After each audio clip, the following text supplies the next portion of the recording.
नमस्कार, मैं वर्षा परगट आप सभी का स्वागत करती हूँ। दोस्तों, पिछले 10 सालों से हम एक नैरेटिव सुन रहे हैं। वो नैरेटिव ये है कि हमारे देश का संविधान खतरे में है, हमारे देश का लोकतंत्र खतरे में है। और इस चुनाव के दौरान, मतलब अभी अभी जो चुनाव हुए हैं, उस चुनाव के दौरान पर्टिकुलरली एक नैरेटिव बिल्डअप किया था कि सही में हमारे देश का संविधान खतरे में है, हमारे देश का लोकतंत्र खतरे में है। इतना ही नहीं, विपक्ष के नेता बाहर के देश में जाकर भी यही बोलते रहते थे कि हमारा देश का जो संविधान खतरे में है, लोकतंत्र खतरे में है, लोकतंत्र खत्म हो चुका है। और ये नैरेटिव वो अभी भी बता रहे हैं। तो दोस्तों, अभी जो रिजल्ट्स आए हैं वो हम सबको पता है, लेकिन फिर भी आज हमने देखा कि जब सेशन शुरू हुआ लोकसभा का 24 जून को, तो जब शपथ विधि हो रहा था उस दौरान भी विपक्ष के नेता जो है राहुल गांधी, उन्होंने अपने हाथ में संविधान लिया हुआ था और वो अपना हाथ ऊपर कुछ बताने की कोशिश कर रहे थे जब अमित शाह शपथ ले रहे थे। तो ये क्या दर्शाता है? क्या इनको करना क्या है? इनकी मनीषा क्या है? क्या सही में हमारे देश का लोकतंत्र खत्म हो गया है? बहुत बड़ा सवाल है, आप सबके लिए सोचना ज़रूर। और मैं ये जानबूझकर कह रही हूँ आज, क्योंकि आज 25 जून है, जो हमारे देश में एक काली रात थी और हमारे देश के इतिहास का एक काला पन्ना है। लोकतंत्र पर लगा था काला धब्बा 25 जून 1975 को, जब इंदिरा गांधी ने हमारे देश के ऊपर इमरजेंसी लागू की थी। और लगभग 50 साल उसको पूरे हो चुके हैं और आज भी हम भूले नहीं हैं, देश भूला नहीं है। वो लोग हैं जो भूले नहीं हैं, जिन्होंने ये त्रासदी देखी थी, जिन्होंने आपातकाल देखा था। वो नेता आज भी जीवित है जिन्होंने ये देखा कि किस तरह से हजारों हजारों लोगों को बिना इंक्वायरी किए प्रिजन्स में डाला जा रहा था, जेल में डाला जा रहा था। तो इसीलिए हम कहते हैं कि लोकतंत्र पर लगा था काला धब्बा। और ये बात जो है वो किसी को मालूम नहीं थी। देखिए, इसकी शुरुआत कैसे हुई थी? इसकी शुरुआत हुई थी, लोगों में असंतोष था, भ्रष्टाचार बढ़ गया था और फिर बाद में इंदिरा गांधी को ऐसा लगा कि मेरी सत्ता जाने वाली है और अपनी सत्ता को बचाने के लिए उन्होंने ये एक स्टेप जो है वो लिया, या फिर एक साजिश हम बोल सकते हैं, देश के खिलाफ एक साजिश ही बोल सकते हैं। क्योंकि ये निर्णय उन्होंने और उनके जो चुनिंदा लोग थे उन्होंने लिया था, किसी को नहीं मालूम था, कैबिनेट को भी नहीं पता था। और जब बात ये बताई गई थी, राष्ट्रपति उस टाइम के जो थे फखरुद्दीन अली अहमद, उन्होंने पूछा होगा कि क्या आपके कैबिनेट मंत्रियों को मालूम है? तो उन्होंने कहा नहीं मालूम, बाद में बताएंगे, अभी बताने की जरूरत नहीं है, देश को बचाने के लिए हम ये स्टेप उठा रहे हैं, ऐसा उन्होंने कहा। फिर डॉक्यूमेंट्स तैयार किए गए और रात को लगभग 12 बजे फिर से इंदिरा गांधी पीएमओ ऑफिस से लोग गए और राष्ट्रपति फखरुद्दीन अली अहमद ने उस दस्तावेजों के ऊपर साइन किए लगभग 12 बजे। हमारे देश का और रात के 12 बजे का पता नहीं क्या संबंध है, क्या त्रासदी है कि हमें आज़ादी भी मिली आधी रात को और इमरजेंसी भी आधी रात को लगाई गई। और भोपाल एट मिडनाइट सबको मालूम है, वो भी आधी रात को ही हुआ है। तो जब ये डिसीजन लिया गया, उसके बाद क्या किया? उसके बाद पूरी तरह से तैयार की गई एक प्लानिंग कि क्या क्या करना है। सबसे पहले तो ये था कि जितने भी विरोधी पक्ष के नेता है उनको अरेस्ट करना, और उसमें सबसे पहला नाम आता है लोकनायक जयप्रकाश नारायण। लोकनायक जयप्रकाश नारायण, उन्होंने 25 जून के शाम को ही एक सभा आयोजित की थी, लोगों को संबोधित किया था रामलीला मैदान में, और एक दृढ़ निश्चय किया था कि सिंहासन खाली करो, जनता आती है। और ये बात इंदिरा गांधी को डर की तरह सता रही थी कि शायद मेरी सत्ता चली जाए, और इस डर की वजह से उन्होंने ये डिसीजन लिया, अपनी सत्ता बचाने के लिए इमरजेंसी का डिसीजन लिया। रात को 12 बजे जब हस्ताक्षर हुए तो उसके बाद पहला काम क्या किया, पुलिस जो है लोकनायक जयप्रकाश नारायण को अरेस्ट करने गई। जब वो दिल्ली में थे पटना जाना था उनको, लेकिन उनकी तबीयत कुछ अच्छी नहीं थी, इसलिए दिल्ली में रुके थे और वहाँ पे उनको अरेस्ट किया गया। जो भी बड़े बड़े नेता थे उनको अरेस्ट करने का जो प्रोग्राम था वो शुरू हो गया था। काफ़ी सारे लोगों को जेल में डाल दिया गया था। तो जब ये रात को सब कुछ हो रहा था तो सुबह में 6 बजे इंदिरा गांधी ने अपनी कैबिनेट मिनिस्ट्री की मीटिंग बुलाई, इमरजेंसी मीटिंग थी, और उसमें राष्ट्रपति के जो हस्ताक्षर किए हुए डॉक्यूमेंट्स थे वो पढ़कर बताए गए। किसी ने भी विरोध नहीं किया।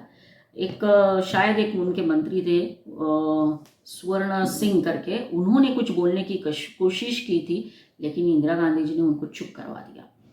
तो लगभग एक डिक्टेटर की तरह ही हम बोल सकते हैं इंदिरा गांधी ने ये डिसीजन लिया है।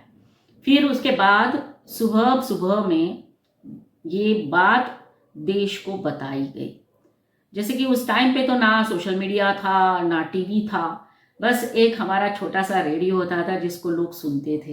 एक वो सुंदर मधुर सा म्यूजिक बजता था और उसके बाद सुबह सुबह न्यूज़ आती थी। तो लोगों ने शायद वही एक आशा में अपना रेडियो शुरू किया कि क्या हो रहा है क्या नहीं हो रहा है। वो म्यूजिक बजना शुरू हुआ और न्यूज़ सुनने के लिए जब उन्होंने अपने कान लगाए होंगे रेडियो को तो देखा कि प्रधानमंत्री खुद बता रही है।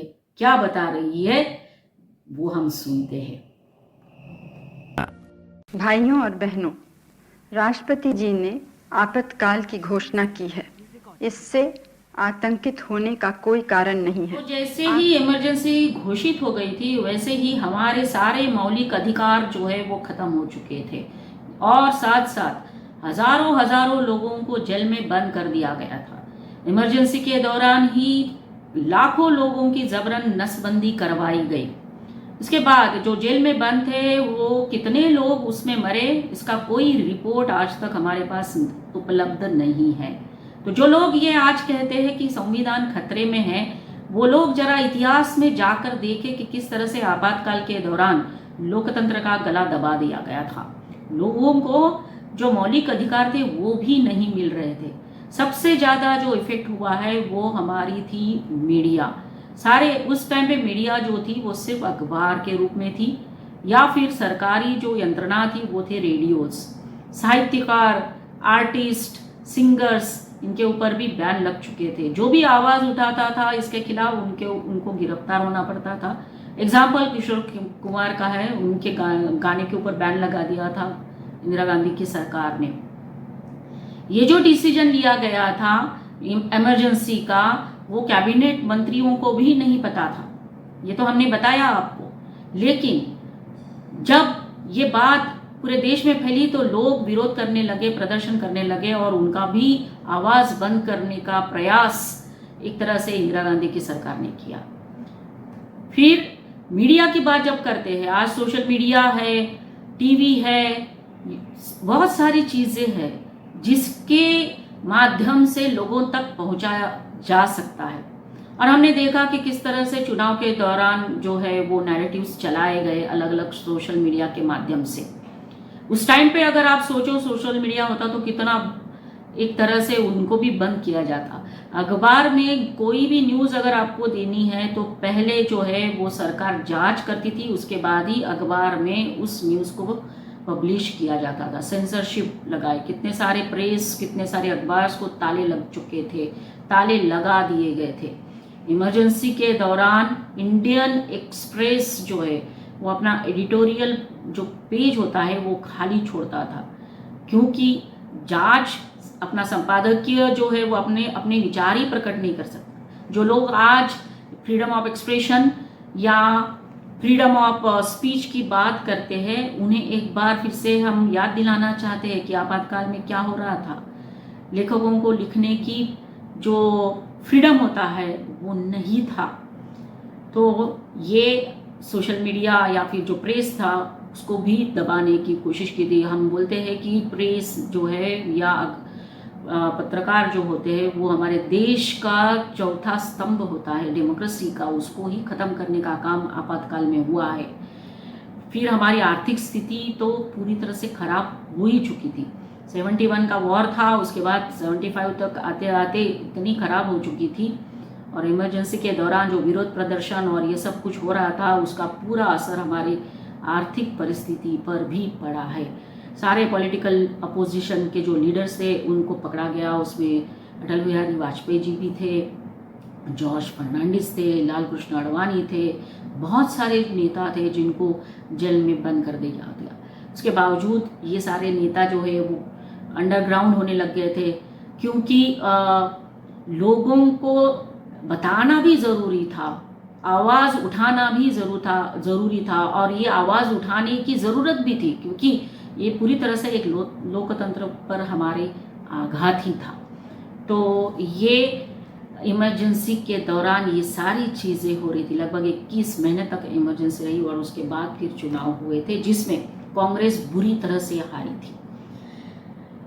इस सभी का वर्णन करते हुए हमारे भूतपूर्व प्रधानमंत्री अटल बिहारी वाजपेयी जी ने अपनी कविता में क्या लिखा वो हम बताने की कोशिश करते हैं। और वो कहते हैं, अनुशासन के नाम पर अनुशासन का खून, अनुशासन के नाम पर अनुशासन का खून, भंग कर दिया संघ को कैसा चढ़ा जुनून। आरएसएस को खत्म कर दिया था, बैन लगा दिया था, क्योंकि वो ये सोचते थे कि आरएसएस के जो कार्यकर्ता है वो प्रदर्शन करेंगे, और इसीलिए आरएसएस को बैन कर दिया गया। और यही कारण था कि वाजपेयी जी ने अपनी कविता में लिखा हुआ है, भंग कर दिया संघ को कैसा चढ़ा जुनून, कैसा चढ़ा जुनून, मातृ पूजा प्रतिबंधित, हमारी मातृ देवी भारत माता की पूजा प्रतिबंधित, कुटिल कर रहे केशव कुल की कीर्ति कलंकित, कह कैदी कविराय तोड़ कानूनी कारा, गूंजेगा भारत माता की जय का नारा, गूंजेगा भारत माता की जय का नारा। ये कविता खुद जो है वो वाजपेयी जी के विचार प्रकट करती है कि हमारे देश की पूजा करना, हमारी मातृभूमि की पूजा करना, उसको भी प्रतिबंधित कर दिया था इंदिरा गांधी की सरकार ने। तो आज हमने देखा कि किस तरह से क्या सिचुएशंस थे जब इमरजेंसी डिक्लेयर हुई थी। भगवान करे कभी भी ऐसी स्थिति हमारे देश पर ना आए, और सभी लोगों को ये जानना बहुत ज़रूरी है कि इमरजेंसी में एक्चुअली किस तरह के हालात पैदा हुए थे, क्योंकि ये जो नैरेटिव चला रहे हैं कि लोकतंत्र खतरे में है, उसको ख़त्म करने की बहुत ज़रूरत है। और वो ज़रूरत कौन पूरी करेगा? तो हम और तुम सर्व सामान्य लोग अपने मतदान का अधिकार जो है उसका पूरा अच्छी तरह से उपयोग करके। तो दोस्तों, आज की बात इतनी ही। अगर आपको मेरी बात अच्छी लगी हो तो ज़रूर लाइक करिए, मेरा वीडियो शेयर करिए, और जिन्होंने मेरे चैनल को सब्सक्राइब नहीं किया है वो ज़रूर सब्सक्राइब कर लीजिए। धन्यवाद।